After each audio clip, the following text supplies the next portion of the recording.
What's up, y'all? It's your girl, Dr. Nina, and today we are talking about battling those itching itchmongers, better known as eczema, and also all things dry skin. As the changing seasons come, we see eczema across our faces, our body, our skin, all over, our legs, our arms, at least for me. So today I want to talk about all those things and get conventional and non-conventional. For those of us that want to make our own home remedies, I got that for y'all. I also got some things that are basic that you can purchase from the store as well that have worked nicely for me over the years. So let's get into a good discussion, combat this together. Let us know some of the things you're using down below as well.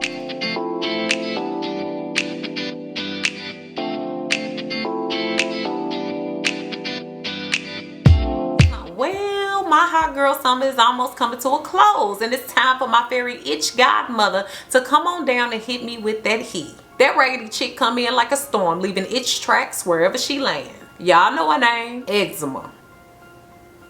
Y'all know your girl is always talking about that itch scratch cycle. It's annoying, it brings us discomfort, and even if you have a milder form of eczema, you know the story oh too well. And for me, I get the real dark, dry, itchy, and flaky patches. And if I don't take care of it, I get as ashy as a brick. Eczema is actually a general term meant to describe a lot of skin conditions that include inflammation and discoloration of the skin. Sometimes the skin will end up red, dry, and flaky, and occasionally it could even blister or crust over. There's a lot of different forms out there, but it helps to really inform yourself on the types that are out there. Atopic is the most common type. You also have to keep in mind that there is no cure, but if you really pinpoint what is the cause of your eczema, then you really can treat it at its core. Skin is composed of the epidermis, which is the outer layer, and the dermis, which is the deeper layer. In order to have healthy skin, you want that epidermis to be plump, full of water, fats, and oils. If you have flares of eczema like I do, you might find that your body's not producing as much fats and oils on that outer layer as it should be in order for you to retain moisture. Today's remedies are not just going to focus on eczema itself, but all of the things that could be causing your dry skin and unhealthy skin from the inside out. We're going to look at strengthening the skin's barrier, filling in the gaps and retaining moisture, also how to solve that itching and some of the inflammation. So make sure y'all comment down below. Let me know some of the things that you're using, some of the remedies that are working for you, the products, all of that. And also let me know some of the topics you would like for me to discuss in future videos. If you're having extreme difficulties and really don't know what's going on with your skin, you should definitely be going to see your doctor. As I always tell you, I ain't Jesus, you ain't Peter, and we ain't walking on water today. But we're going to be discussing some home remedies that have really worked for me over the years that I continue to use that have given me good results. All the items I discussed today can be found down below in the information section. Y'all, don't forget to thumbs up this video if you like it, comment, share, and subscribe.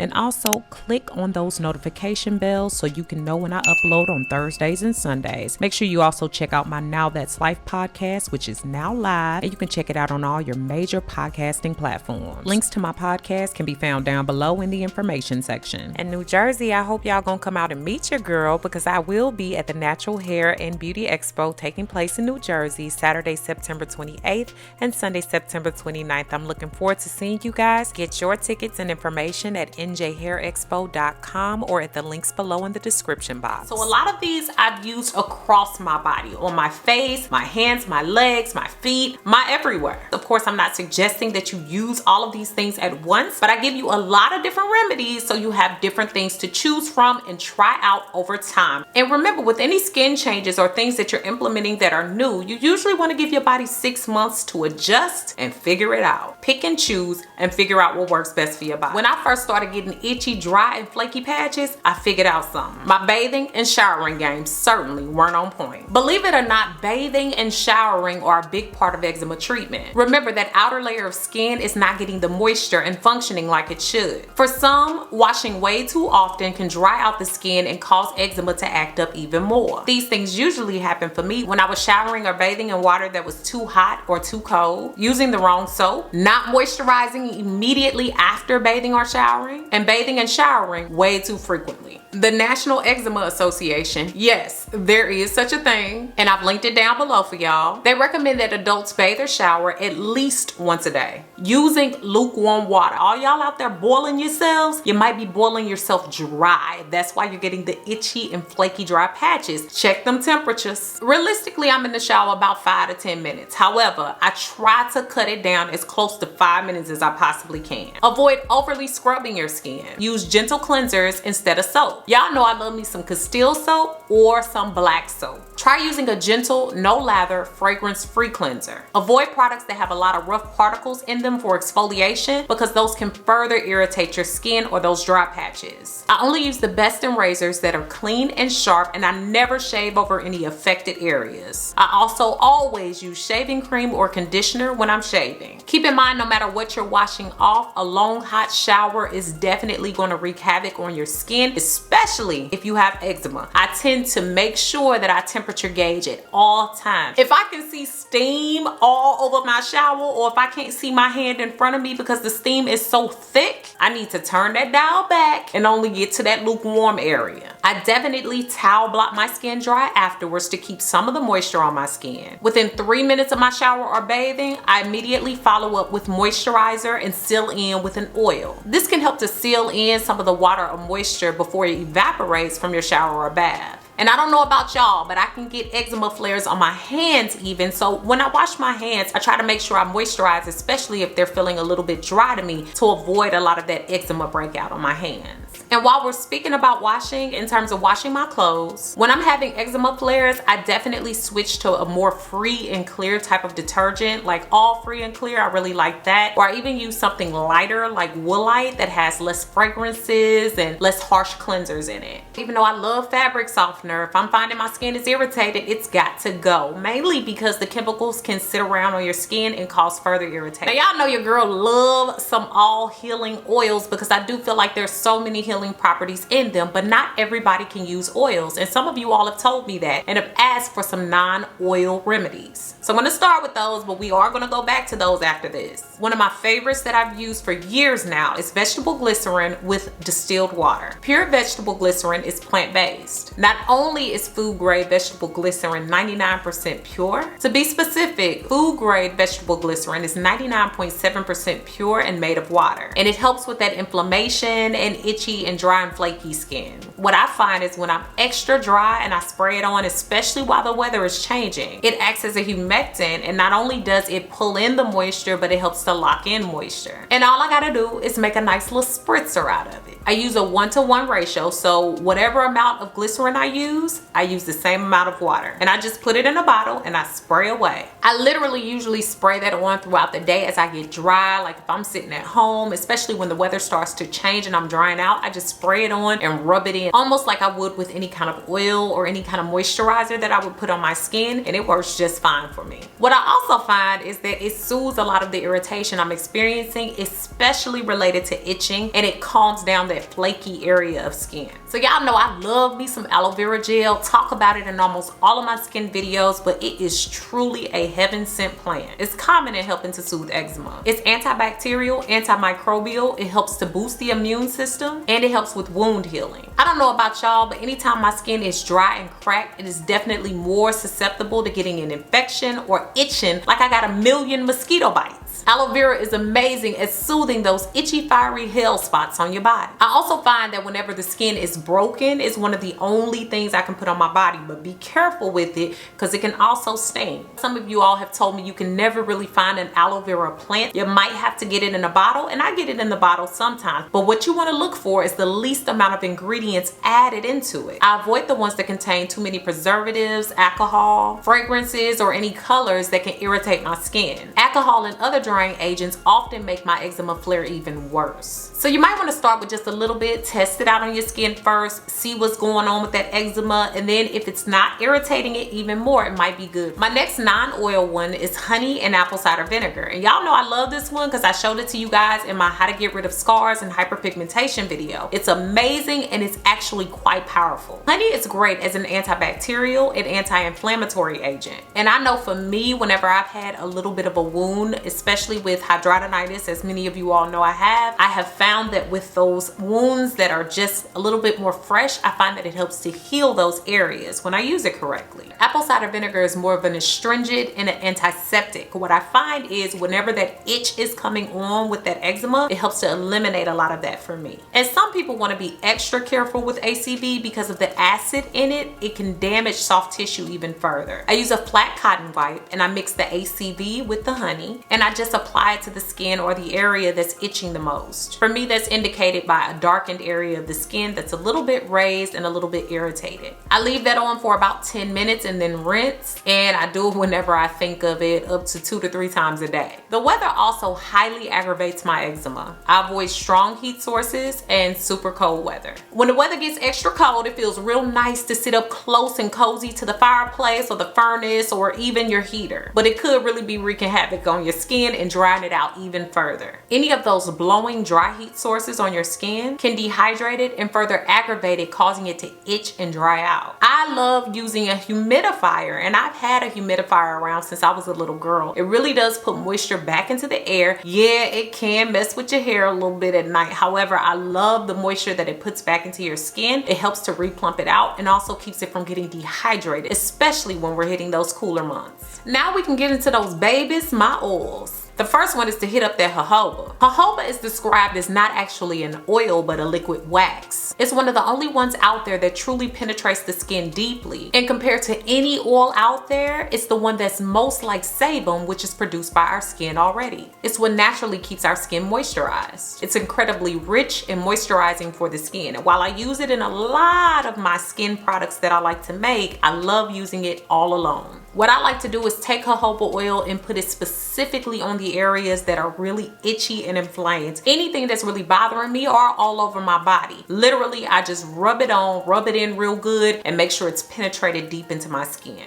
And y'all know I don't care what nobody say, I love my coconut oil. What coconut oil is, it sinks into those spaces that have opened up and caused your skin to dry out. It fills in the gaps, it fills in the holes in your skin so that you're able to repair and moisturize. Then filling in those spaces is gonna keep you from losing more moisture. And so I find with my skin over time with using it, especially using it in the oils that I like to make, I find that it makes a difference in adding an outer surface layer to my skin. It makes sure that it feels soft, and make sure that that oil is penetrating and that that moisture stays in. If you're allergic to it, that's a whole different story. Do not use the coconut oil. But I like to use it as much as possible throughout the day or mixed in with some of my oils. Without even having to say it, y'all know I love tea tree oil. It's like one of my favorite oils ever. We just gonna call tea tree oil the problem solver. It has antiseptic, antibacterial, antifungal, and antiviral properties. I always take tea tree oil, mix it with a carrier oil. I do it with like coconut oil, almond oil, olive oil, even put it on a cotton round if needed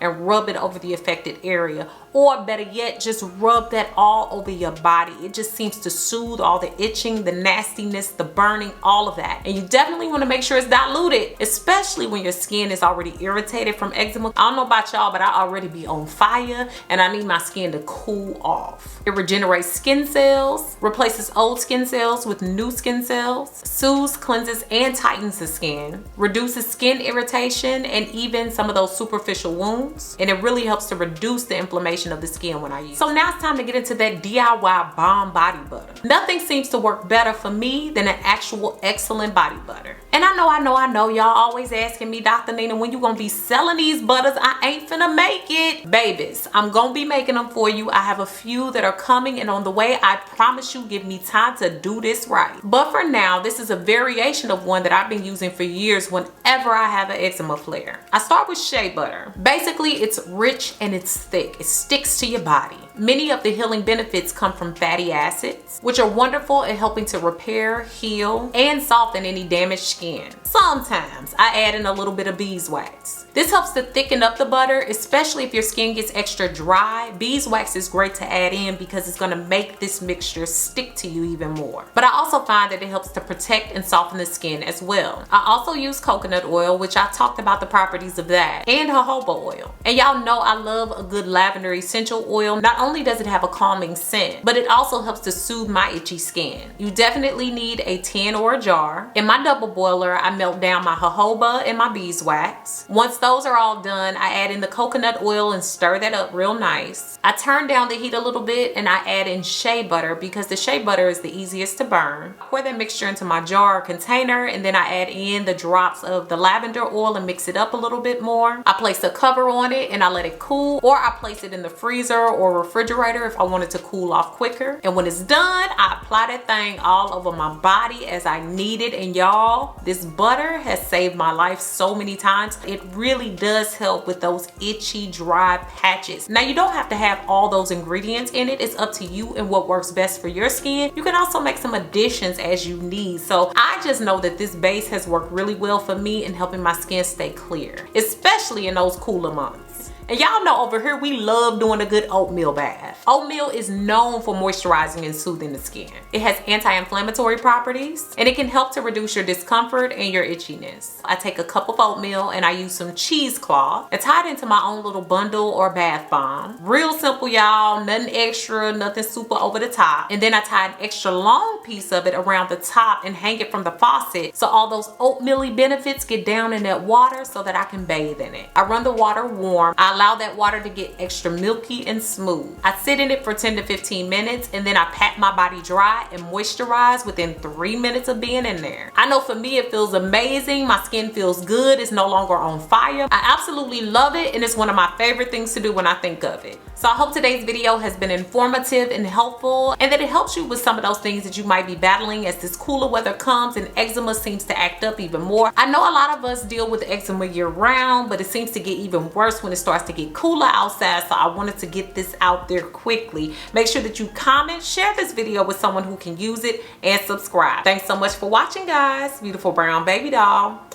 Peace. Special thanks to Jason Bowie of Trinity Media Solutions for co-producing and filming today's video. His information can be found down below in the information section. Thanks so much for all the love and support over on my new website. If you haven't already, go ahead and check it out and join me for new ways to interact with me, giveaways and prizes, weekly emails, as well as my free 8-day supernatural video course, which is free when you sign up.